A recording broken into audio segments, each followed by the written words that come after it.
We do this each month where we bring together a panel of distinguished folks to talk about different things, and today is no different. But for those of y'all that want to pay attention to the future months, we do this every month on the third Wednesday at noon. So I want to wish everybody welcome and a happy Dias y Seis. One of the things I want to bring to everybody's attention is this is meant to be interactive. So if you have a question or something that you want to talk about, go to the chat room or the Q&A and send those to us. And I'll do my best to work those in as we ask questions. I may wait till the end and a few questions that way as well. This month, we again have an excellent panel and folks that are going to be talking to us about the economy and about the shocks that we've seen to the economy in the past several months. And so let me introduce them. First, I want to introduce Dr. Laura Murillo. She is the CEO and president of the Houston Hispanic Chamber of Commerce. The Houston Hispanic Chamber of Commerce is the premier resource for and about the Hispanic business community, and it serves as a strong advocate for the economic and civic interest of the Hispanic business community in the Houston region. It is the Hispanic community and its involvement in our business community is the largest ethnic group in the Houston area. We're also joined by Bill McKeon, who's the president and CEO of the Texas Medical Center. Of course, we're blessed in the Houston region, in the state of Texas, to have the largest medical center in the world, and that is the Texas Medical Center. It is a leader on all aspects of healthcare and medicine in our country, and it's at the forefront of advancing life science. It likes to say, and it ain't a brag when it's fact, that the brightest minds in medicine are located at the medical center, and that it nurtures cross industry collaboration and creativity and innovation, and we're blessed to have it there. We also are joined by Dr. Ramanan Krishnamoorti. Dr. Krishnamoorti is the Chief Energy Officer at the University of Houston. Prior to that position, he served as an interim vice president for research and technology transfer at the University of Houston and in the University of Houston system. He has been chair of the University of Houston's Cullen College of Engineering's Chemical and Biomolecular Engineering Department, and he heads an organization that we call UH Energy, which is an umbrella for the University of Houston system's efforts to have the University of Houston be a strategic partner in the energy industry, and he is seen as a foremost expert on industry. And we're joined, last but not least, by Bob Harvey. Bob is the president and CEO of the Greater Houston Partnership, which is, as most of you know, an economic development organization serving the Greater Houston area. It is, as they say and accurately say, a gathering place for community-minded business leaders who want to be involved in Houston's positive growth and influence and have an influence in how our economy is going forward and the trajectory that our economy is on. So we're blessed today to have this fine group. We'll talk for about an hour about different things related to our economy. And Bob, if you don't mind, I'm going to start with you, and I'll go through each one of you at least at first to try to get a feel. But Bob, you know, we've had multiple shocks. I mentioned it just a second ago. I mean, COVID has been a huge shock and unprecedented, at least in our lifetimes. But in addition to that, we've had a real shock to our energy sector. Talk to me about where we are right now. How would you describe our current status overall as we sit here today? Well, Kirk, we've taken quite a blow, but first let me say it's great to have you in Houston. Great to be part of this panel. Love seeing all of you, know all of you, and it's great to be here. Houston's taken quite a blow. One way to capture it is, you know, we've lost over 250,000 jobs in Houston. We actually lost 350. We've gained 100 back, roughly. So to be down 250,000 jobs, we normally have about 3.1 million payroll jobs. So to put that in percentages, so right now we're down about 8%. You know, in good years over time, Houston adds about 60,000 jobs a year. So it would take 4 years of good growth in Houston to get back the jobs we've lost at this point, just to give you a sense of scale. Relative to the rest of the country, the top metros, we're about in the middle. If you look at the top 10 metros in terms of net job losses, we're about number 5. Most of the Sun Belt cities are more or less where we are. We've all lost 7, 8%, 9%. The 2 exceptions, LA and New York. New York is down 15%. Total employment, New York Metro, down 15%. When you hear these stories about the situation in New York, it truly is distinctive in that respect. We've lived through energy downturns before. Certainly someone my age, I've experienced many energy downturns. This is as bad an energy downturn as we have seen before. Each energy downturn has its own characteristics, but this is as bad as we've seen before. At the same time, the COVID situation is unlike anything we've seen before. So, so we'll talk more about energy later, but around the COVID situation, and Bill will speak to this, I'm sure, this has been quite a roller coaster. Those first few months, we were reacting to something we didn't really understand. We closed down the Houston economy. That was the right thing to do back in mid-March. It had a really tough effect on Houston businesses, large and small. We began to reopen. I always say, I'm not sure we reopened too quickly, but I know we reopened too fast. We attempted to do something back in June that we were not ready to do, May, June.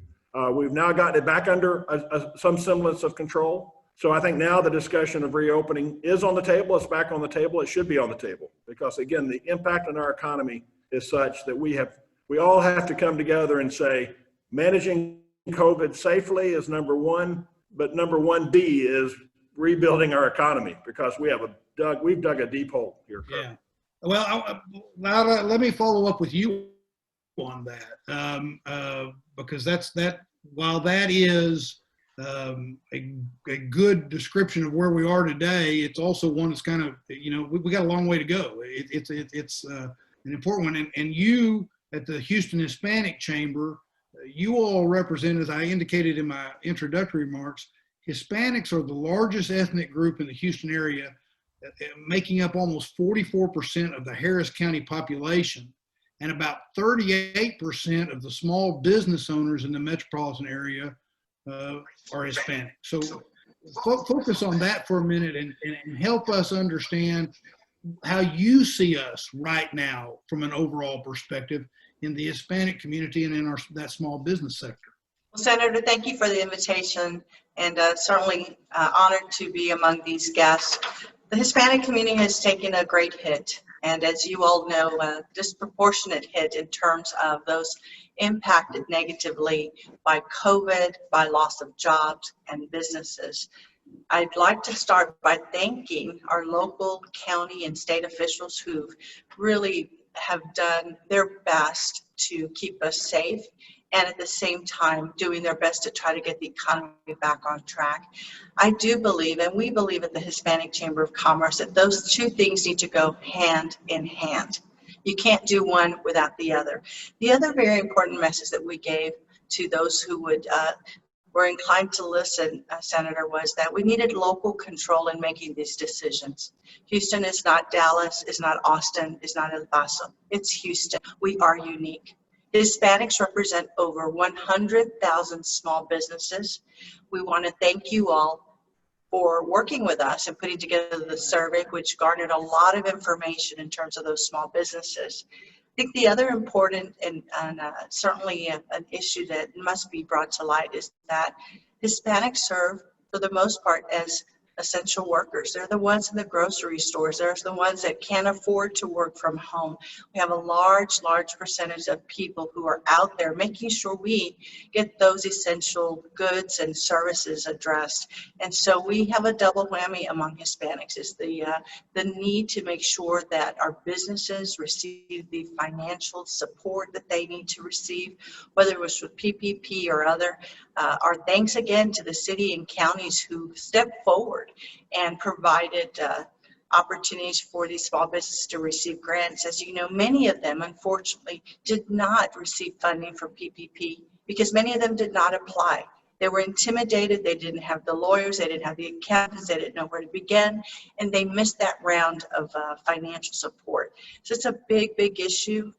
We are a resilient city, and that includes Hispanics. But as I like to say, as go Hispanics, so goes Houston. Well, thanks.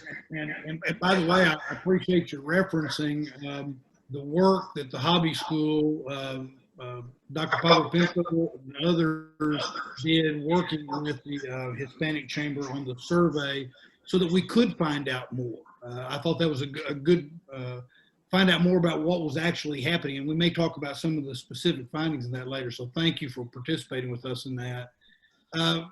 Ramanan, let me come to you and shift gears just a little bit. I mean, from COVID response to just on, Bob made reference and we've talked about the energy aspect. Right now, we're in a bad situation. Would you characterize where we are in the energy industry as a crisis? Some do. Would you characterize it as a crisis? And if you would, what are the forces that are putting us in at least a bad situation, if not a crisis? Well, Dean Watson, thank you so much for having me in this panel.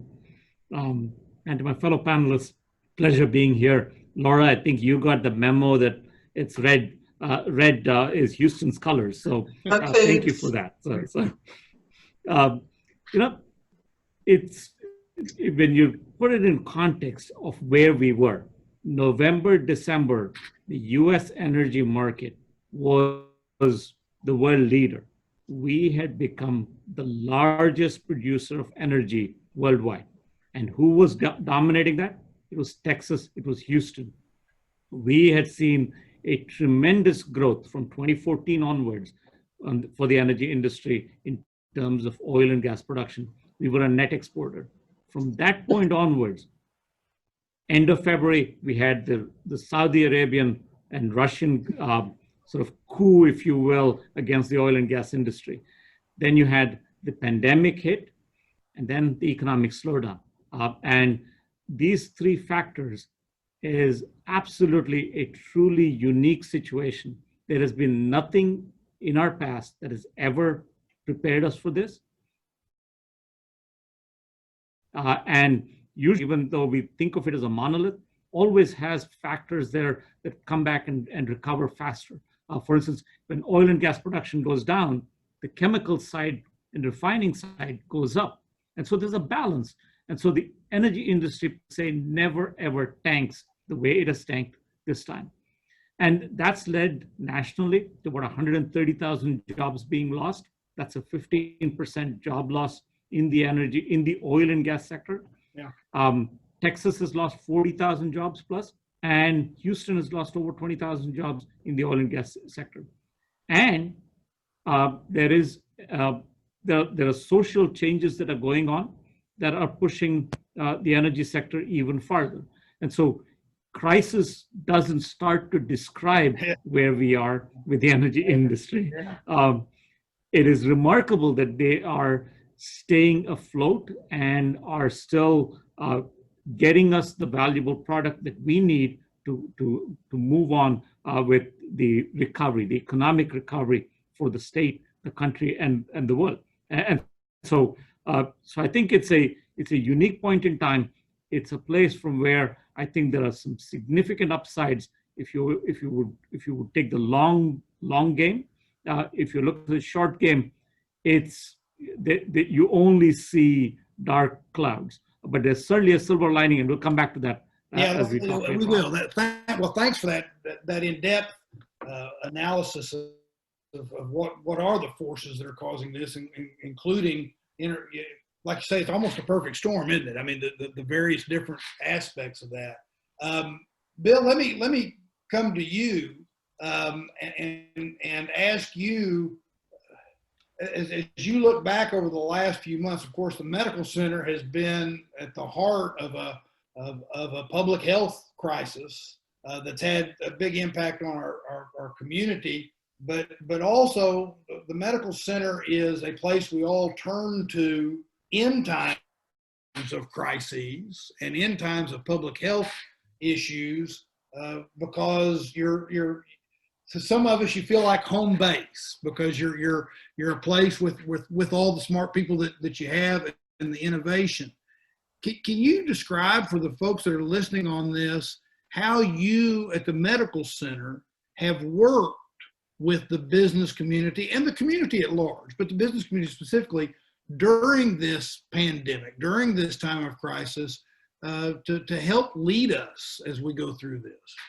Yeah, thank you, Kurt, and thank you to my colleagues. It's good to see some familiar faces again in these COVID days. I think what's most interesting about it, I remember describing the Texas Medical Center once many years before I joined as a federation of monarchies. These are very powerful institutions that are used to working by themselves, and they've achieved greatness around the world of being the best cancer center in the world. And the innovations that have happened in cardiovascular medicine and neurology, the first sequencing of the human genome happened in a building that's about 1,000 feet from me. Baylor often doesn't get credit for it. So great individual accomplishments. And this pandemic brought upon us to behave in a very different way. I remember the first meeting that I held in our boardroom with all the CEOs of the leading institutions was in February. The virus was still in Wuhan, China. It had not shown up well, now data is showing us it showed up everywhere a lot sooner than we had thought. But it hadn't been in Seattle and been on our shores. And what it really required us to do is to behave very differently than we do. We're all comfortable running our organizations, but it required us to come together on supply chain. I remember the early days in policy where one institution said, we're going to actually forbid any of our people from traveling. And that was provocative back in February and March. Do you remember back when we extended vacations a week and thought that ought to do it? And we'll be just done. Well, I've been reporting on this 7 days a week for 7.5 months now. I just looked at my notes.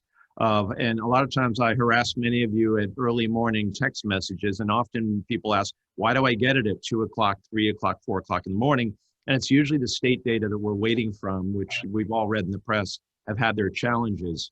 So but the real blessing of the medical center is we came together as one organization, and it really, for 7 months, I hosted a call every morning at 7 a.m.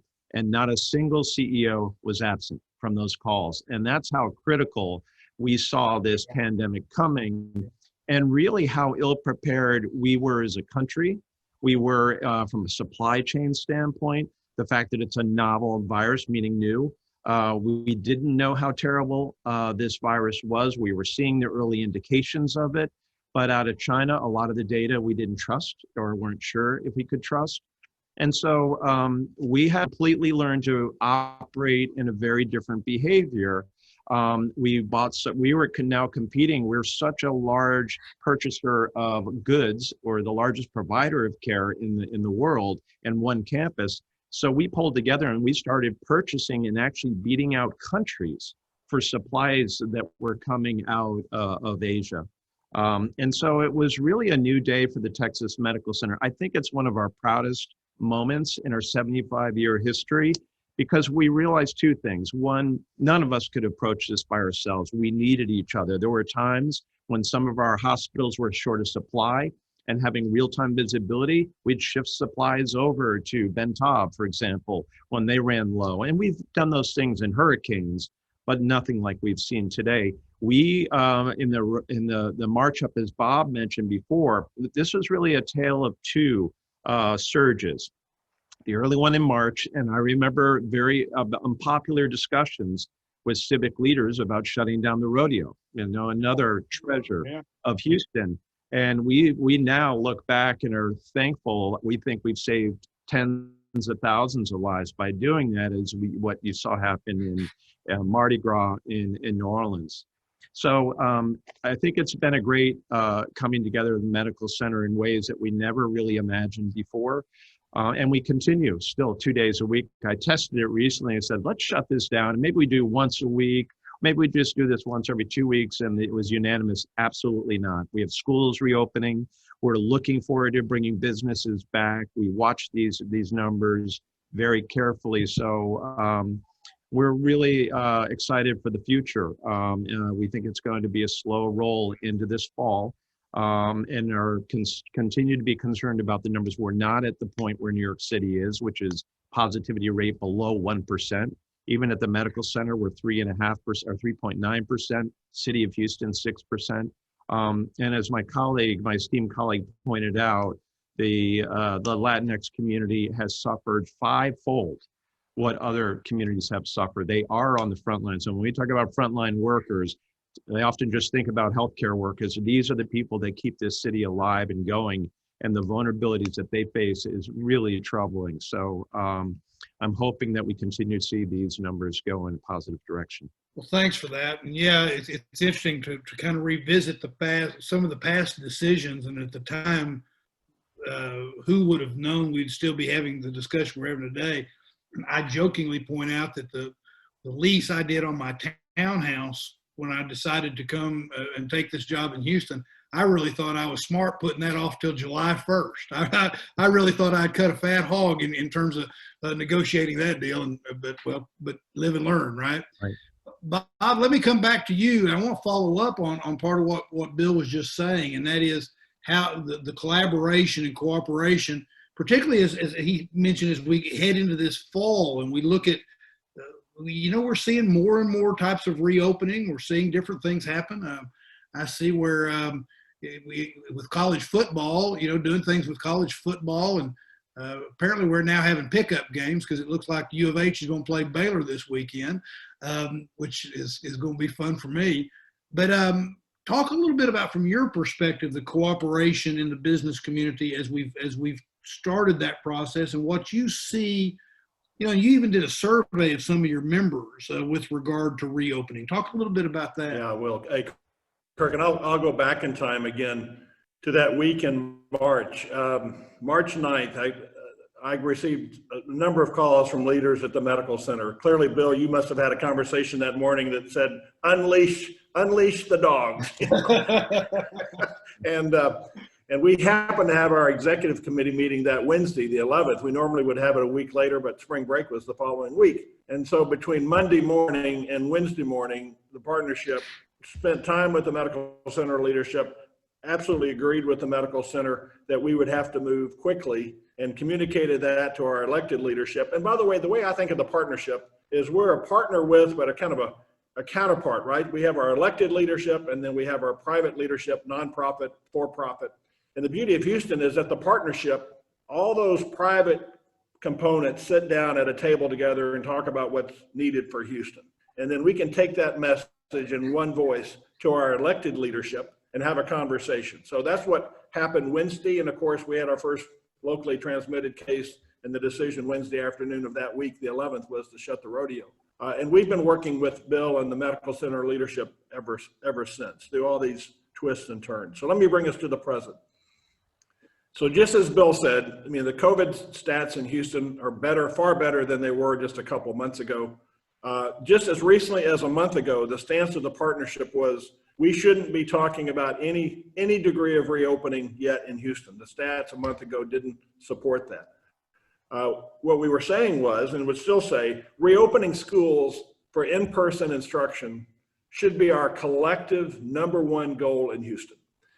To do that, we've got to improve conditions in Houston so that you can reasonably think about reopening schools for in-person instruction, which is to say we've got to drive these COVID stats down. We have to work with the schools to help them be ready. And then we can start thinking about reopening business. Now, it's not going to work linearly like that. The survey we did recently, Kirk, over the weekend, as recently as over the weekend, clearly suggests that business is again thinking about reopening. Yeah. About half the companies in Houston at this point have not brought non-essential workers back to the office. Essential workers obviously have stayed by definition, but about half of Houston's employers have not brought back their non-essential workers. The other half have, to some degree, most of them to a modest degree. 40% of the ones who have not brought people back now say they're considering bringing them back before the end of the year. And 70% of the ones who have brought people back now say they're going to increase the number of people working in the office. So they're going to take the next step. So there's a lot of pressure right now in the business community to do that. Now that takes us back to in-person instruction in the schools? How can we reasonably be talking about bringing people back into an office setting, people that still have children at home that they're trying to help provide virtual instruction? So therefore, we've come back. We think the number one role of the partnership right now is to assist the public education community in any way we can. And sometimes that's by making the connections to other groups. How do we assist public education prepare and orchestrate a return in some phased manner to in-person instruction? And I think over the next 30 to 60 days, that's going to be the big event in Houston as we attempt to do that. And, you know, and as we do that, we're going to have new cases of COVID. It's not going to go smoothly. It's going to be done in fits and starts. But Kirk, did we lose you? Looks like Kirk froze. Yeah, it looks like we lost it. So, Okay. I can go on forever, but no, but I think, yeah. Hey, Kirk, we lost Yeah, you. y'all talk amongst yourselves. Sorry about that. That's weird that we've done that. That's the second time that's happened, by the way, during the hobby hour. And I'm assuming there's somebody out there capable of controlling my computer. That, no, I'm sorry. Had you finished, Bob? I had, Kirk, let me give you the. All right, thanks. I apologize that I disappeared for a second. So Laura, what I'd like to do is I'd like to kind of follow up with you on the same sort of thing, which is the kind of a survey sort of thing. The survey that we did, the hobby school did with the Houston Hispanic Chamber, one of the things that it found is that 14% of the people we talked to said they had closed their main office or another branch of their business. 17.5% of the respondents said that their companies had furloughed employees. A little over 30% reported layoffs, 36% of those reporting furloughs, and 42% of those who had laid off employees said that those decisions affected more than 80% of their firm's workforce. Those are big, huge numbers in a big, huge segment of our business community. But this survey was done a few weeks back. Tell us what you're seeing now and what you're hearing along those lines. So along the lines of what Bob was also talking about. Whoop. Are you asking me? No, I was asking Laura. That's what I thought, but that's what I thought. But Looks why like don't she's you frozen too. So. looks like she may be frozen out. So over here. However, can you guys hear me now? yes. Can you hear me now? Yeah. It's certainly, for many, unfortunately, has gotten worse. I think the point that was brought up by Bob regarding schools and multi-generational families and households has posed a very unique situation for especially the minority communities, where you have individuals that are going to work, elderly people in the home, children that need to get to school. It's compounded so much of the stress factors for these families.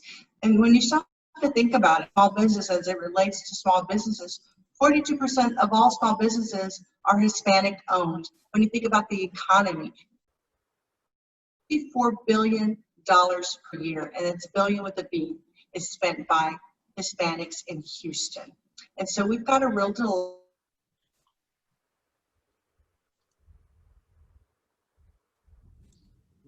dilemma here as it relates to life. And the big concern when you think about sports as an example, one of the questions that I posed was, how is it going to be possible for our schools who are already being tasked with so much for them to reopen safely for our children when the NFL, with all of their resources, has seen so many challenges? So we must get this right. We know families who have 3, 4 children at home are working from home, who are trying to figure this out. And so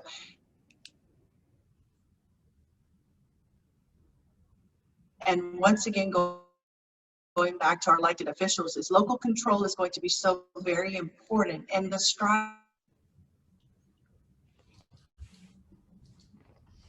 I'll tell you what, I think I've lost her. I can't tell whether everybody else has, but so Ramanan, let me shift over to you real quickly. You know, as part of your answer before about the crisis and the perfect storm that's led to that crisis, You mentioned things like societal pressure. The next thing was to make sure that they were using and wearing the mask appropriately. I mean, people were wearing the mask on their chins and maybe not covering their noses. And so this whole campaign, especially in different languages to our community, ever more important. Great, thank you. So Ramanan, let's talk about energy. And you mentioned a minute ago that one of the aspects of the perfect storm, if you will, if I understood your answer, is that there are societal and investment pressures that are going on. What does that say about where we're headed in the future? For example, the future of the energy transition. Right. So the big push that's coming from societal pressure is really how do we start to address the issue of global climate change and sustainable energy development. Everybody is after what we call the energy trilemma. How do we get affordable, reliable, and sustainable energy? And the world is moving towards that. The world would like to get there sooner rather than later. But this is, if you start to draw the analogy to other things, this is like trying to turn the Titanic on a dime, right? And so not going to happen. It's going to be a slow process. It's going to be deliberate, and it's going to require huge amounts of investment. But with every pipeline that gets canceled, we lose jobs, we lose economic activity, and there is an absence of being able to move the energy from where it's being produced to where it's needed. And so each time that happens, we get into a crisis mode. And usually the cure for low prices is low prices. It turns out that this time, that's not the answer. Right? We're going to have to come up with a different set of cures. And that's a large part of where societal challenges are starting to build up for the energy world. And we are starting to see this as a supply chain issue that's going to play out. And we keep thinking that oil and gas is the only industry that's been impacted by this. Yeah, oil and gas chemicals have been impacted. It turns out that the renewable energy industry, the solar industry, the wind industry, that has been the economic engine for Texas for the last 15 years, has also slowed down dramatically. And it's dramatically slowed down, not just in Texas, but globally too. And global supply chains have been disrupted. And this is going to, and we talked about job losses in the oil and gas industry.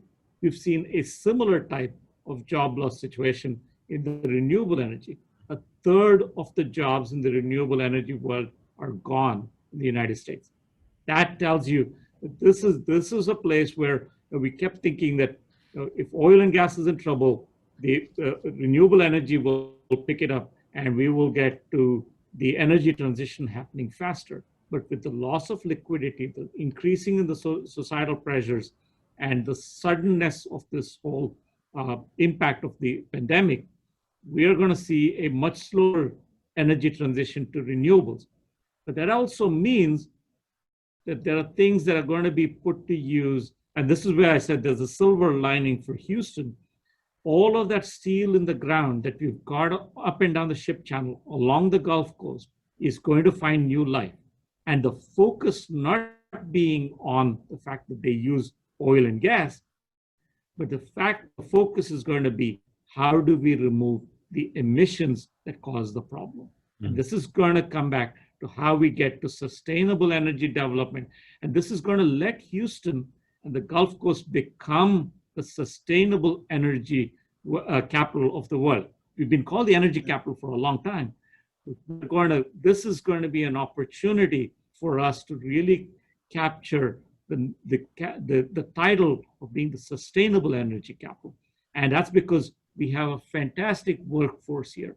We've got, and it's a perfect storm, if you will. We've got steel in the ground. A lot of the capital is already there. We've got a fantastic workforce that's hungry and ready. And we've got a regulatory process and a public policy system along the Gulf Coast that is unique, that allows for this to mature and to be the world leader. And so I think, and this is where we're seeing that the energy transition, if anything, is going to get accelerated. It's going to get accelerated in a way that is going to benefit the Houston ecosystem. Well, that's very, very good news that as the transition comes, it's not necessarily a negative, and there's so much positive that can come out of it. That, Bob, hang on to that thought, because I'm going to come back to you in just a second about that from the business community's perspective and looking at that. But Bill, there was something you had said earlier that I want to follow up with you on. You had talked about the positivity rate in the city overall having dropped down to around 6%, I think you said. I want to ask about that. The World Health Organization reported the highest single day increase in global infections. But as you pointed out, in Houston, it's down around 6%. It's better at the medical center. The percentage, the numbers I've got, of the Houston area ICU patients that are hospitalized for COVID-19 fell to 14%. And that's the first time that's dropped below 15% since the end of May. So our Houston statistics, as we've all kind of talked about where we want to be, they're showing positive signs. The media consistently is reporting that the fall and winter seasons are going to be likely times of increased cases, at least globally. Of course, we also know that we're coming up into the flu season in the Houston area. So what are your thoughts about that infection rate that we expect to see in the fall globally? We're doing better in Houston, and overlay into that the flu season coming. What's your reaction to all of that? Sure. I mean, when we look at pandemics or influenza, it's always a correlation between people moving from outdoors to indoors. And obviously the infection rate increases there. We've got a unique challenge this year because people will be moving in, although it's interesting. We're hearing data that our flu season actually might be less impactful because we're all wearing masks. And the same ability to reduce people from passing on influenza to each other is the same rationale for why we don't pass the COVID-19 and wearing masks. So I'm actually much more bullish about the flu season coming up. Yes, we'll be more indoors, but I was really impressed. The last time I was in HEB shopping this past weekend, everyone was wearing a mask. It's natural. We get out of our cars now, we don't just look for our keys. We grab our mask. And so I'm really bullish about where, if we can maintain that, if we don't do foolish things like opening up bars again, those are just proven to be an environment, and it makes sense. You're sitting with friends, you're having drinks, you're not respecting physical distancing, and you're certainly not wearing a mask. And that's what many people, particularly younger people, have used that as, hey, I'm going in to eat or drink, and therefore I don't need a mask. Well, as we all know, you can still go to a restaurant, preferably outdoors.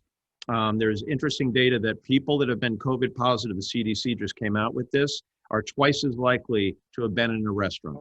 So there is, when we think about our physical distancing, there is a direct correlation to the decisions each of us make relative to how we socialize with each other and how we do that.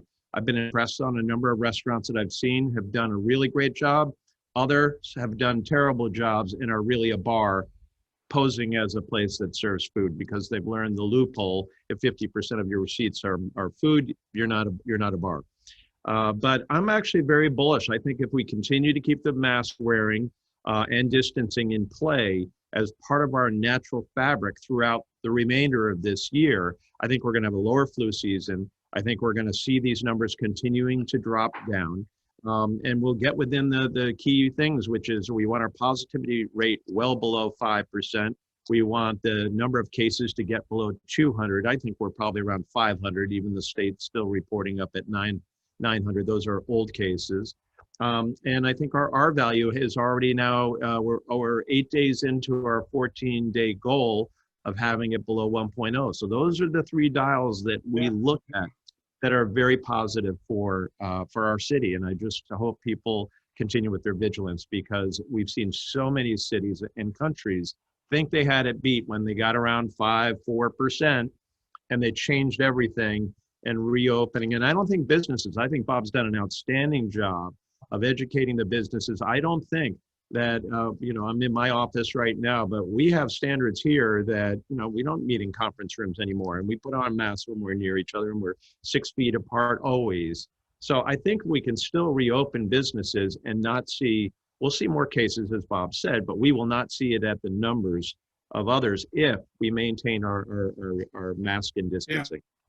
Good. Well, good. That's very optimistic. That's a good, optimistic, hopeful answer based upon facts. So thank you for sharing that. Bob, I want to come back to what you had brought up, and I'm going to ask along these lines of all the panel. But it was you brought up in your last answer. You were talking about priorities, and you indicated that you're at least at the partnership where you think you're headed with your number one priority is the safe reopening of our schools. You probably have answered that question, but I want to add to that what Ramanan was talking about, and that is as we come out of this, hopefully as we come out of this shock to our energy sector, where's the partnership on the priority of the energy, the future of the energy transition as well?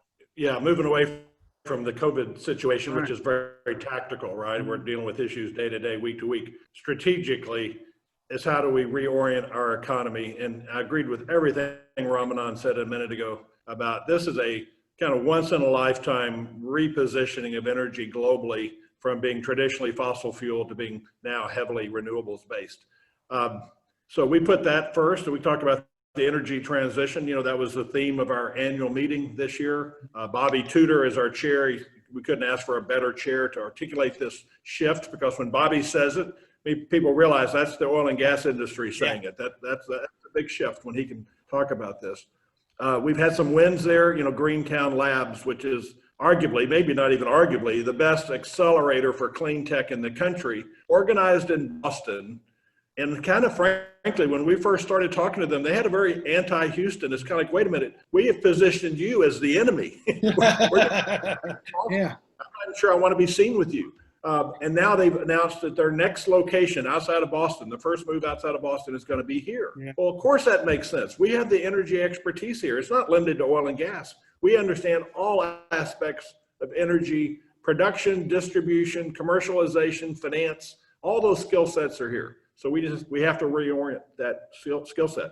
Another great example is Halliburton Labs, or Halliburton setting up Halliburton Labs. How do we facilitate the formation of clean tech companies in Houston? And again, that's the language Halliburton is using. Again, Halliburton, fracking. Right. So they get it. And then the last announcement I'll mention that's relevant is the Welch Foundation announcing their $100 million pledge to Rice to form the Welch Institute for Advanced Materials. Think about Ramanan. We've always talked about materials in terms of petrochem, right? We think in terms of petrochem, ethylene, plastics.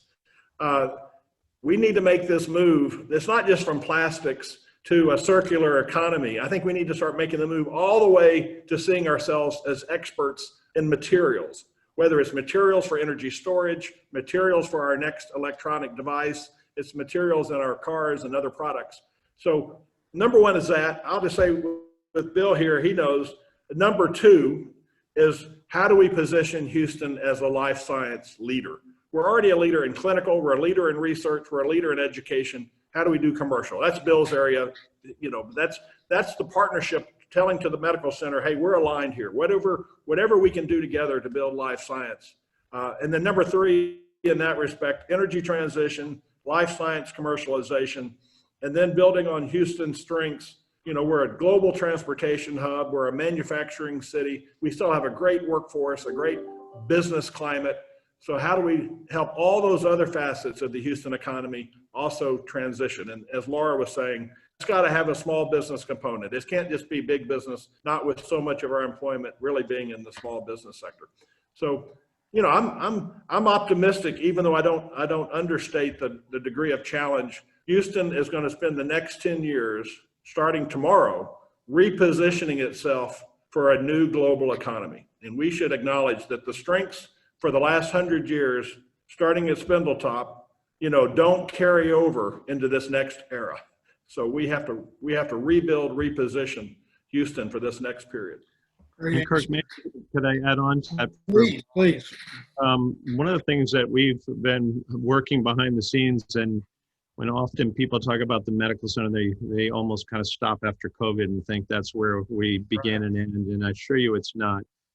We are going to be closing and breaking ground on the TMC3 campus by the end of this year. That's a 30-acre campus designed just to bring industry here, which we thwarted for 75 years because our covenants would not allow them. We have a BioLife fund that will be a $5 billion fund dedicated to technologies within the Texas Medical Center, and it includes University of Houston. It's got some brilliant technology there. And then finally, we've got a proposal in front of the government right now to build out the center point for the country's supply chain for life sciences, personal protection equipment. We've got the land. It's a huge, massive gathering. We'll probably know this is one of those crazy Houston, if you dream it, you can do it kind of place. So if it falls apart, don't let me, I'm not trying to oversell this, but we've had great support from our leaders in the Senate. The governor is wildly supportive. Our mayor is supportive. And this is popular across both sides of the aisle because we know, and Texas Medical Center first and foremost knows, we were the most vulnerable place in the country because of our size and the amount of patients we treat. We were, if those numbers in June and July continued at the rate before the governor stepped in and mandated the mask, we would have been New York City. We were 14 days away from blowing through all of our capacity and having those terrible camera footage of people out in our hallways and not getting the equipment or the protection they need to care for people. So we're extremely bullish about these things going forward. I agree with Bob that we need to reposition Houston, not as old. We kind of always use these old reflections of it. And we have to reinvent ourselves in each of those areas, and who better than us in energy to reinvent into the renewables, who better than us to take the largest life science platform already and create it to be the most commercially viable platform in the world. So we're really excited about those things. And so there is good news coming to Houston in many areas. And so we're extremely bullish to never talk about COVID again. As soon as No kid, that's great. Laura, tell us from your perspective, what would you label as your number one priority, other than getting through COVID and reopening, but how would you characterize your number one priority at the Houston Hispanic Chamber? I think we've got a So problem. there's a pivot and transition post-COVID and during these hopefully last phases of COVID. We are optimistic that there will be a vaccine. And I will say this is giving all of us an opportunity to take advantage of the great universities such as the University of Houston, with the College of Medicine, and training for the new future. And so I think we need to definitely make sure that the legislature provides support to our community colleges, to our universities, that we continue to make sure that we're educating for the future. And so all of that is to say that we're optimistic at this chamber, and we believe that we will continue to work together, and that we found some innovative ways of doing things. And there's just no looking back. We need to look forward and do the best that we can. And everyone on this call has just been so generous with their time and collaborating. And I think it's just making us better. And so once again, I'm optimistic, and I'm just asking all those small businesses especially to reach out. There's a lot of information, many resources. Visit our website and so many others. There's help out there for you. And we just need to continue to get people through these next few months and coming years. That's a great answer. Ramanan, having listened to you and now listened to Bob and Bill and Laura, you know, but coming back to this transition and talking about what the next 10 years looks like in terms of energy. And I love hearing the anecdotes of Bob that are realistic, real things happening. And that is hearing from the oil and gas industry talking about where things are going. But one of the things that you said that I picked up on is how we shift our workers in that regard. As we talk about priorities, what ought to be the priority on how we retool how we create that retooling of high skilled workers? What do we need to be doing? How do we help Bob and Laura and all of those workers that are going to be part of that transition? What would you say is the priority there? I think we've rethought the energy world, we've rethought the health world. I think we need to rethink the education world. And part of it is, how do we do these things where the workforce can be trained on a time scale in which the industry needs them, not on an academic time scale. And so this is where we've got to come up with creative solutions, whether it's micro-credentialing, whether it's digital badging, find ways to get our workforce ready. The biggest challenge our workforce faces today is technology obsolescence. People who are ready for the oil and gas industry, for instance, 4 years, and whatever they've learned is no longer current. They're obsolete. Okay, so we've got to be able to find ways to deliver that, whether it's digital, whether it's automation, whether it's industrial 4.0, whether it's new supply chain methods. These are things that have to be delivered with a nimble education system. Houston is ready for it, right? And so U of H, working with the Greater Houston Partnership, has developed digital credentialing for data analytics, for sustainable energy development, things that are going to be the future. I'm going to make one shameless plug for one thing that Bill said, and I think this is where UH has been ahead of the game, which is, how do we get health and health delivery to communities which have faced disparities and equity? Right. It's by getting primary care physicians who find that as their passion to deliver. That's where the UH medical school, the newly formed medical school, is going to deliver. Right? 30 students in the first year by 2024, but 120 by 2027, all focused on primary care and primary care delivery. That's how we solve the biggest challenges that our society faces, which is people in economically downtrodden places not getting the health care that they deserve. Right. Let me just say, I completely agree. You know, Dean Spann at the College of Medicine at the University of Houston has embraced that as a key priority and goal. In fact, he's included me happily in a number of things, including putting together a task force that's looking at how the University of Houston, through the College of Medicine, and dealing with public policy issues, addresses health disparities. So I'm glad you pointed that out and made that plug. One last quick question that I want to ask of Bill. Bill, Laura mentioned hope for a vaccine, and of course we're all hopeful for a vaccine. I worry sometimes things, politics and of things get in the way of us knowing, but you know, you are the, like I say, you're the home base that we like to touch. Give your thoughts quickly on the prospects of a vaccine and expectations. Sure.